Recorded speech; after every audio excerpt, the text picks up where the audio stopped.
Step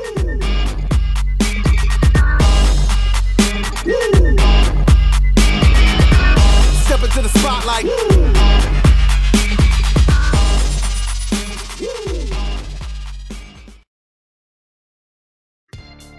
Hey guys, how's it going? Underground Geek here. So today is the day of my Comicsgate news. So we got a couple things to talk about. We got a couple stories here.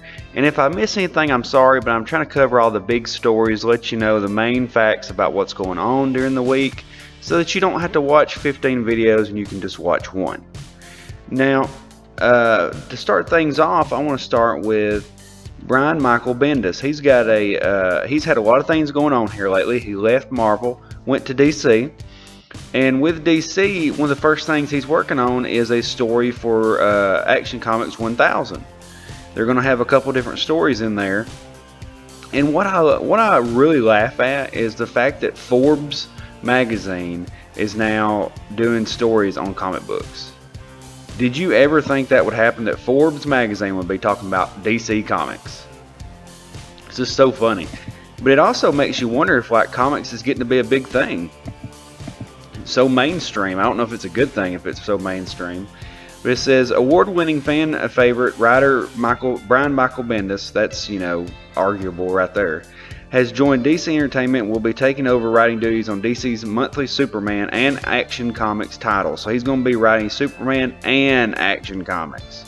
In addition, DC will be re-releasing Bendis' acclaimed creator-owned Jinx World comics and publish new content from him as well. Okay, bringing back Jinx World. It says, I have an exclusive first look at the cover art for that miniseries, plus a long and in-depth interview with Bendis, so read on for all the details. And Brian looks a lot happier, I gotta say that. He looks a lot happier than he used to be. There's a connected cover art for issues 1 through 4, if you can see it there. It's just the sketch issues right now, but it looks pretty cool. It's for his miniseries Man of Steel. And there's an anniversary cover. That's cool. Cover art for issue 400. And so yeah, he's going to be doing that. I think that's pretty cool. Now he's had some bad books, you know, since he's been at Marvel, but I really think it's because of the environment.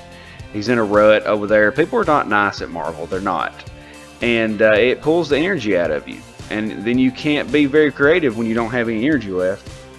But I think since he's went over to DC, that he's got a little bit of a spirit bomb going on. People's lending them his energy. He feels more vitalized, looks more healthy. This shot of him compared to the way he looked over there is a lot different. But moving on, our next story we got is Jim Zub is now going to be writing for Champions. Now, I know a lot of you might be wondering what Champions is because nobody was reading it, but it's a series that they started and they had Mark Waid, of all people, writing it. And it did not do very well, for lack of a better word. It says, the first big change is a new creative team of writers Jim Zub and artist Sean Isaacs, who take over Champions with issue 19. They'll usher in a new era that will see the team welcome new members, Unstoppable Wasp and Ironheart. Oh gosh. As well as taking on challenges and dealing with interpersonal drama and classic soap opera style elements that are hallmark of a number of Marvel Super Team comics. That's arguable. So yeah, he's going to be doing that. It says CBR spoke with Zub about his take on the team's original members, new recruits of Wasp and Ironheart, and what readers can expect on his initial stories.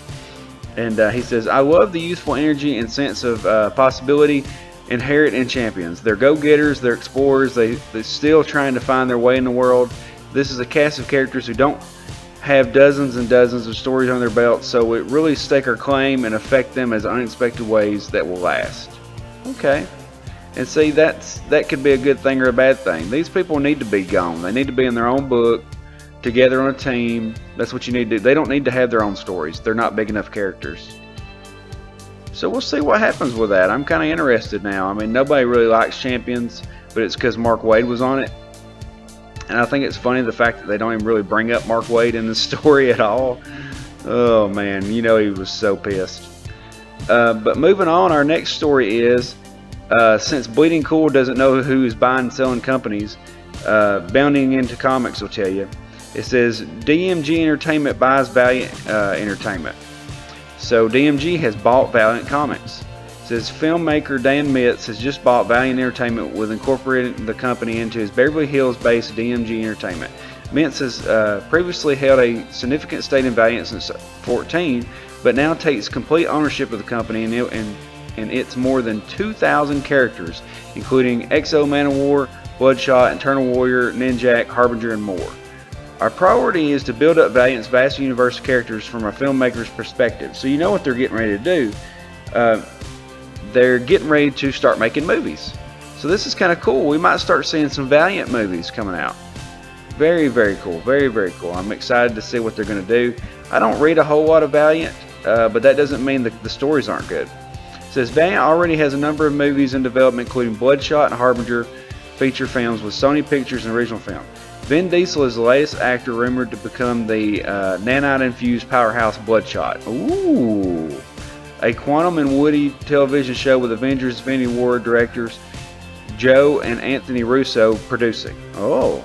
CBS Studios and the CW are adapting Dr. Mirage to television as well. There are also film projects featuring Shadow Man, Archer and Armstrong, Eternal Warrior, and XO Man-O-War in development.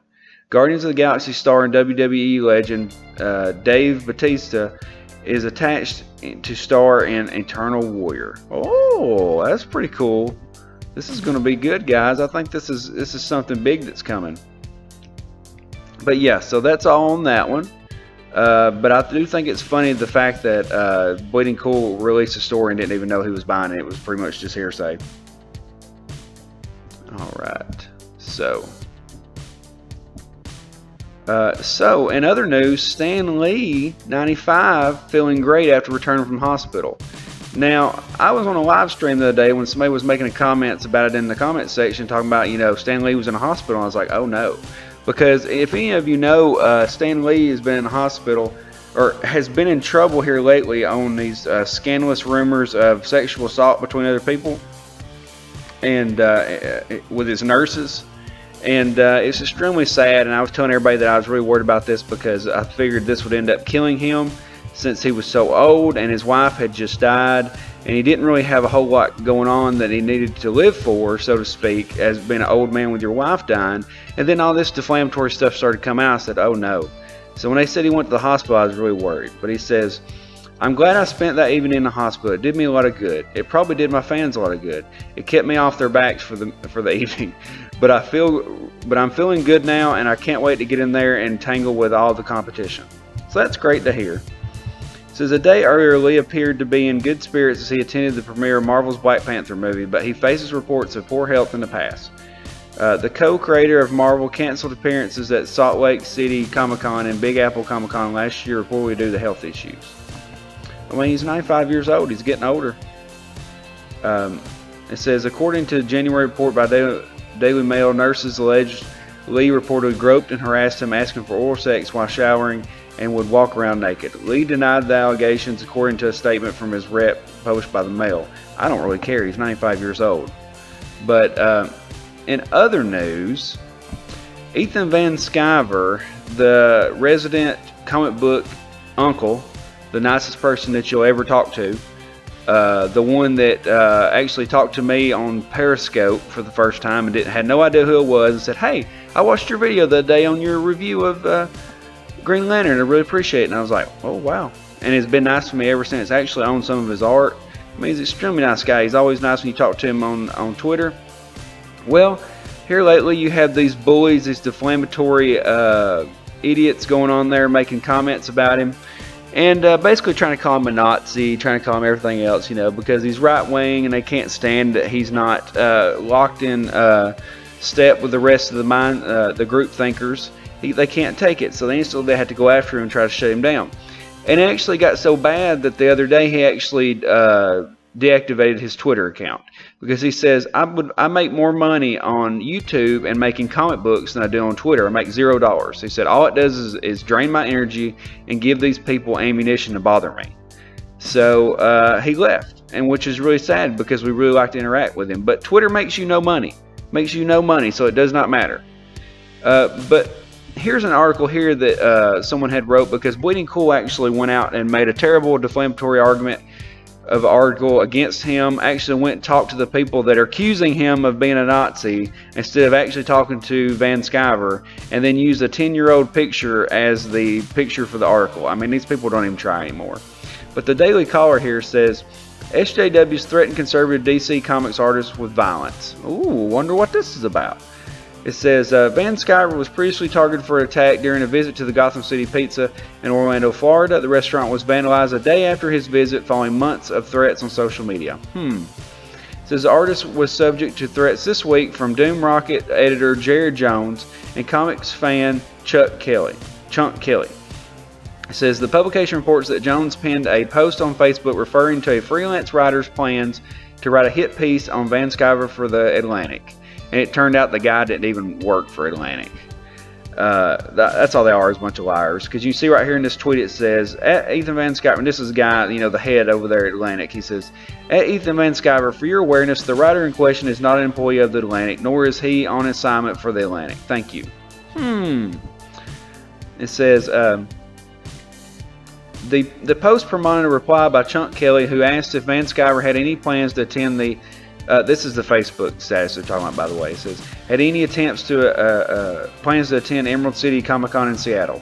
Jones replied, I was thinking the same thing.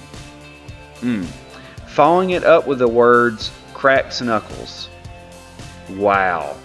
That's Jones right there that said that. And it says, I have previously stayed out of the Twitter battles and off the radar because what I believe needs to be said to him does not require words, said Kelly. Wow. I feel the same way, replied Jones. Sciver and everyone backing DNC, which is Diversity in Comics, a YouTuber, needs to learn a bit of humility. So just because now that you follow Diversity in Comics on YouTube or Twitter, you deserve to be humbled. DNC refers to Diversity in Comics YouTube channel that has lambasted progressives in the comic book industry and casts a light on efforts to promote social justice with the popular medium. How lucky for them that MRDRS happens to teach an advanced class, concluded Kelly. And that refers to a Mount Rainier Destruction and Recreation Society, a group of hipster misfits in Washington. Wow. So with that, he left Twitter because, you know, nothing really comes of this. This is all just garbage. So, I mean, why waste your time on here when he's making plenty of money on YouTube and with DC? I mean, he's out there just making bank, and these fools are bothering him all the time. And I'm not even going to really name who all is involved, because they don't need to be named. They don't need attention. These people, what you don't understand is, if we starve these people of any kind of attention on social media, they have nothing. If you have something to say to them, go on YouTube like I'm doing right now, make a video, state your claim about why they are bothering and harassing people, and then move on. If they try to talk to you on Twitter, don't answer, because all it does is give them ammunition. They don't deserve your time. These people just want to attack fans. They want to kill comic book sales because they don't care. That's all I got to say on this. I hope I didn't miss anything. But this is all for today on my news. Hit the like button, hit the subscribe button. I hope you guys liked the video. I got some more videos coming out today, but have a great day, guys.